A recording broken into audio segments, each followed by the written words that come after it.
La scène se passe aux États-Unis, le 20 février 2003, dans une discothèque qui s'appelle The Station. Les gens sont venus en masse pour aller voir un petit groupe qui s'appelle The Great White.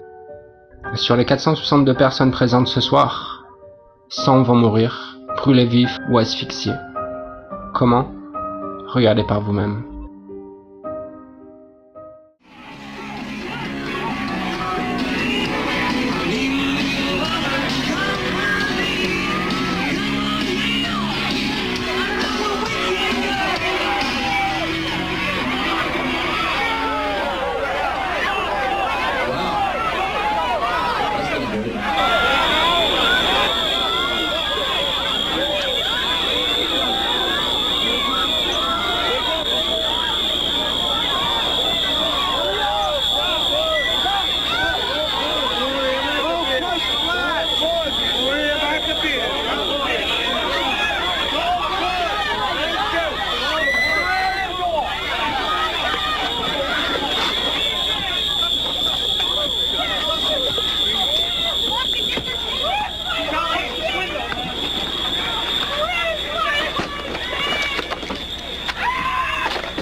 Le départ du feu est dû aux engins pyrotechniques utilisés par le groupe, qui commence à enflammer les murs faits de coussins insonorisants, de coussins anti-bruit, de coussins en mousse, facilement inflammables.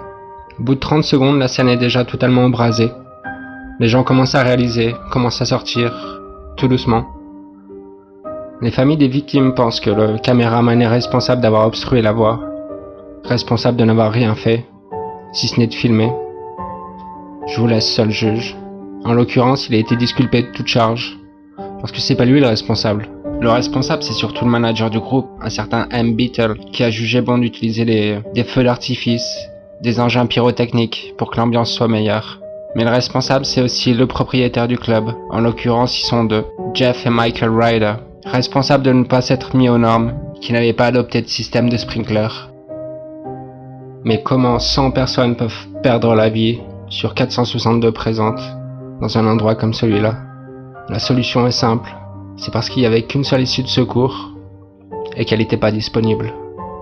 Pas disponible parce que un amas de personnes se sont littéralement piétinées, marchées dessus, bloquant totalement l'accès à la double porte.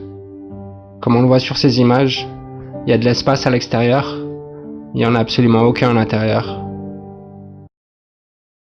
Le 9 décembre 2003, Daniel M. Beatle, l'ancien manager du groupe The Great White, et les deux propriétaires du club ont été mis en examen. En premier lieu, les deux propriétaires ont dû payer $1 million pour n'avoir pas souscrit d'assurance à leurs employés. 4 d'entre eux sont morts dans l'incendie. Le 7 février 2006, Michael Beatle a été contre l'avis de son avocat et a plaidé coupable pour plus de 100 homicides involontaires. Pendant sa sentence, Michael a écrit aux familles des victimes pour s'excuser de son implication dans le feu. Le juge l'a condamné à 15 ans de prison, dont 4 fermes et 11 avec sursis. Le 4 septembre 2007, les familles des victimes expriment leur soutien à Beatle, faisant remarquer que c'est lui et lui seul qui a pris la responsabilité du drame. Il a été libéré le 10 mars 2008. Suite au procès de Michael Beatle, les propriétaires Michael et Jeff Ryder ont été jugés séparément. Les deux frères ont annoncé la décision de plaider coupable. Le premier, Michael Ryder, a été condamné à la même sentence que M. Beatle. 4 ans ferme et 11 avec sursis. Le deuxième, Jeff, a pris 10 ans avec sursis et 500 heures de travaux d'intérêt général. Michael Ryder n'a finalement pas exécuté la totalité de sa peine et est sorti libre quelques mois avant la date prévue.